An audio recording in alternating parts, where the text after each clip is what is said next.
شروع اللہ کا نام لے کر جو بڑا مہربان نہایت رحم والا ہے۔ جو چیز آسمانوں میں ہے اور جو چیز زمین میں ہے سب اللہ کی تسبیح کرتی ہے، اسی کی سچی بادشاہی ہے اور اسی کی تعریف ہے، اور وہ ہر چیز پر قادر ہے۔ وہی تو ہے جس نے تم کو پیدا کیا، پھر کوئی تم میں کافر ہے اور کوئی مومن، اور جو کچھ تم کرتے ہو اللہ اس کو دیکھتا ہے۔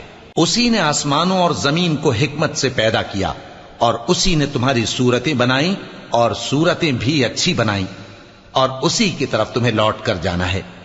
جو کچھ آسمانوں اور زمین میں ہے وہ سب جانتا ہے، اور جو کچھ تم چھپا کر کرتے ہو اور جو کھلم کھلا کرتے ہو اس سے بھی آگاہ ہے، اور اللہ دلوں کے بھیدوں تک سے واقف ہے۔ کیا تم کو ان لوگوں کے حال کی خبر نہیں پہنچی جو پہلے کافر ہوئے تھے؟ تو انہوں نے اپنی کرتوت کی سزا کا مزہ چکھ لیا، اور ابھی دکھ دینے والا عذاب اور ہونا ہے۔ یہ اس لیے کہ ان کے پاس پیغمبر کھلی نشانیاں لے کر آتے تو وہ کہتے کہ کیا ایک آدمی ہمیں ہدایت کرے گا؟ تو انہوں نے ان کو نہ مانا اور منہ پھیر لیا، اور اللہ بھی بے نیاز ہو گیا، اور اللہ بے نیاز ہے، لائق حمد و ثنا ہے۔ جو لوگ کافر ہیں ان کا اعتقاد ہے کہ وہ دوبارہ ہرگز نہیں اٹھائے جائیں گے۔ کہہ دو کیوں نہیں؟ میرے پروردگار کی قسم تم ضرور اٹھائے جاؤ گے، پھر جو کام تم کرتے رہے ہو وہ تمہیں بتائے جائیں گے، اور یہ بات اللہ کو آسان ہے۔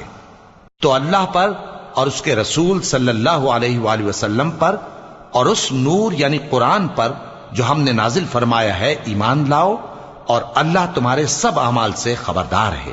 جس دن وہ تم کو اکٹھا کرے گا یعنی حشر کے دن، وہ نقصان اٹھانے کا دن ہے، اور جو شخص اللہ پر ایمان لائے اور نیک عمل کرے وہ اس سے اس کی برائیاں دور کر دے گا، اور جنت کے باغوں میں جن کے نیچے نہریں بہ رہی ہیں داخل کرے گا۔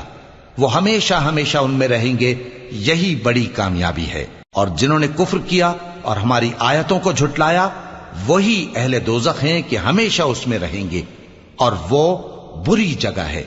کوئی مصیبت نازل نہیں ہوتی مگر اللہ کے حکم سے، اور جو شخص اللہ پر ایمان لاتا ہے وہ اس کے دل کو ہدایت دیتا ہے، اور اللہ ہر چیز سے باخبر ہے۔ اور اللہ کی اطاعت کرو اور اس کے رسول کی اطاعت کرو، پس اگر تم منہ پھیر لوگے تو ہمارے پیغمبر کے ذمے تو صرف پیغام کا کھول کھول کر پہنچا دینا ہے۔ اللہ جو معبود برحق ہے اس کے سوا کوئی عبادت کے لائق نہیں، تو مومنوں کو چاہیے کہ اللہ ہی پر بھروسہ رکھیں۔ مومنوں، تمہاری بیویوں اور اولاد میں سے بعض تمہارے دشمن بھی ہیں، سو ان سے بچتے رہو، اور اگر معاف کر دو اور درگزر کرو اور بخش دو تو اللہ بھی بخشنے والا ہے، مہربان ہے۔ تمہارا مال اور تمہاری اولاد تو آزمائش ہے، اور اللہ کے ہاں بڑا اجر ہے، سو جہاں تک ہو سکے اللہ سے ڈرو اور اس کے احکام کو سنو، اور اس کے فرمانبردار رہو، اور اس کی راہ میں خرچ کرو، یہ تمہارے حق میں بہتر ہے۔ اور جو شخص طبیعت کے بخل سے بچایا گیا تو ایسے ہی لوگ راہ پانے والے ہیں۔ اگر تم اللہ کو نیک نیتی سے قرض دو گے تو وہ تم کو اس کا کئی گنا دے گا، اور تمہارے گناہ بھی معاف کر دے گا، اور اللہ قدر شناس ہے، بردبار ہے، پوشیدہ اور ظاہر کا جاننے والا ہے، غالب ہے، حکمت والا۔